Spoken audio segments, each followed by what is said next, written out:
So the rainbow of desire, which is really the rainbow of fear and desire, um, is a really good technique for looking at moments when two human beings come into the same space. And I try to be clear about that because telephone conversations aren't great, email isn't great. It's about being in the same physical space. And one of the reasons for that, I think, is that theater is a really embodied event. So it doesn't become just talking heads. Two human beings come into the same space, and some conflict happens between them, and they both walk out of that moment dissatisfied, upset, not having got what they want, etc. It doesn't go well. When I learned to do Rainbow of Desire, what was investigated was only the fears and desires of the oppressed character, the protagonist. But it occurred to me at an international festival of the Theatre of the Oppressed, where I was doing a Rainbow of Desire event as an evening event in front of the international Theatre of the Oppressed community, that it would be interesting and valuable to animate, to look at both sides of the story. And so this was a bit of a revolutionary act, in fact, but it went over very, very well. And so what happens is, three people from the group or the audience offer stories about moments in their own lives when this happened. And the room hears the three stories and chooses the story that resonates the deepest inside the room. That person who offered the stories is then with me being themselves for the rest of the exercise. Having said that, I think it's important to understand we're not there to do a psychoanalysis of the storyteller. It's not psychodrama. The story is going to morph and change as we work on it. Other people are going to come into it. You know, let's say the person offered a story about them and their brother. Well, somebody's going to come and play the brother. That's not the real brother. It's an audience member. Already we're not in their real story. We're not there to do a documentary. And it's not family constellation work. The person offering the story has to be willing to give the story as a gift. And so we put the moment up on the stage. I walk people through a process to ground them in the moment. And then they improvise the moment. And as a theater director, I'm looking for that millisecond when I can see the fears and desires in both characters really bumping up against each other. And then you freeze it in that moment. And then you go to the storyteller, the protagonist, and say, okay, in this moment, you can't talk, you can't explain, but theater is an embodied language. You can make a shape with your body. I want you to make a shape of the strongest desire that you have towards the other character. Maybe it's to strangle the other character. So there's a shape here. And I say to the rest of the people in the room, okay, who recognizes this desire? Lots of hands, of course, go up. Who could come and, with my help, take on the shape and turn this into a character? Lots of hands go down, but somebody comes. Why would you come to play this strangling desire inside a person you've never met? Not because you know what's inside them, but because you share the desire. You understand it somehow from your own life. And I'm really clear with people inside things like this. Please, folks, don't come up to play a theater game. It's not what we're here to do. Come because you have knowledge to share. It is the power of the event. And so somebody comes. And then a fear. You have fear in relation to this character. Another shape, a shape of the fear. Somebody comes.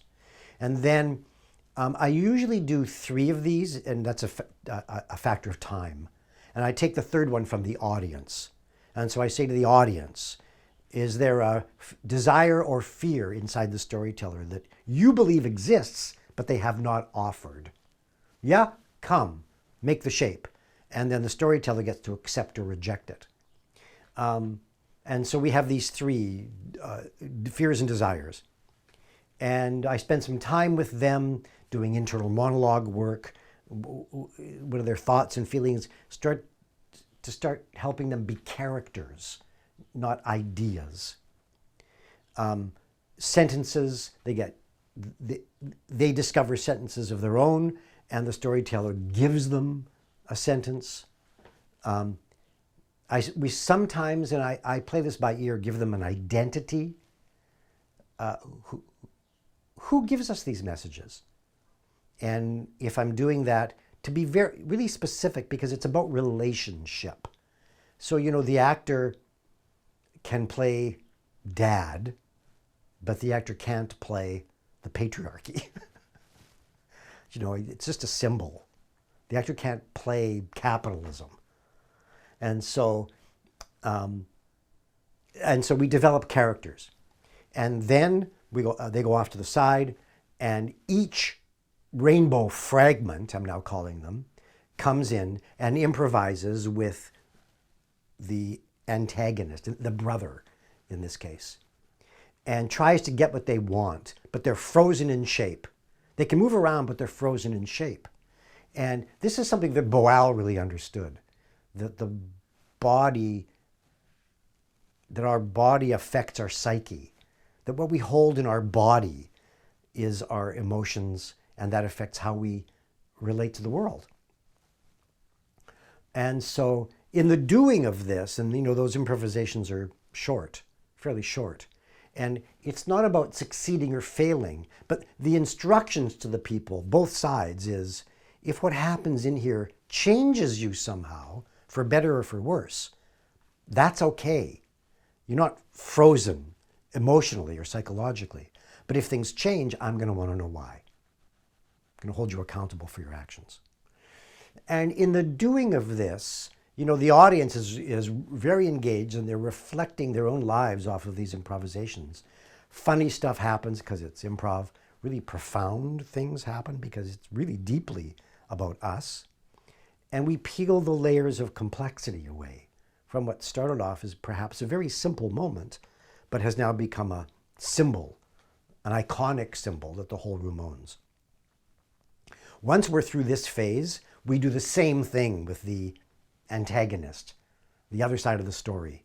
Develop rainbow fragments, and they improvise with the storyteller. And it's the same process. And then if we have time, and we often do, take it a step deeper.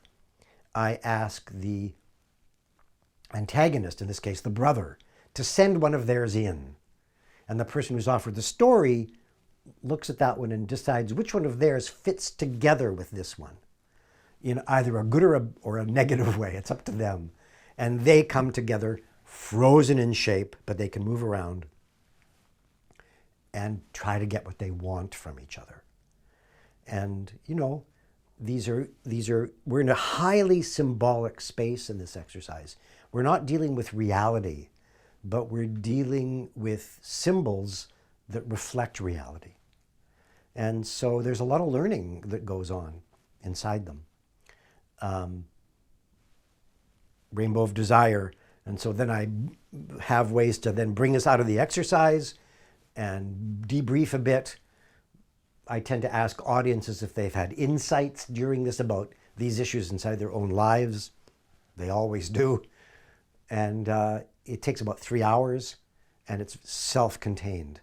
And so this happens sometimes inside longer workshops, but it's also perfectly doable as a theatrical event. The Rainbow Desire is good for anything where two human beings come into the same space and walk out of that space dissatisfied. It goes sideways somehow. And, sometimes these are really controversial. And so, in the Theatre for Living, I've let go of the really strict oppressor-oppressed model. But with us and them, there were moments of pretty extreme racism, for instance, that people offered that we worked on. And my approach is, we're of course not condoning the racism, but if we actually want to deal with racism, let's risk getting inside the racist in an honorable way.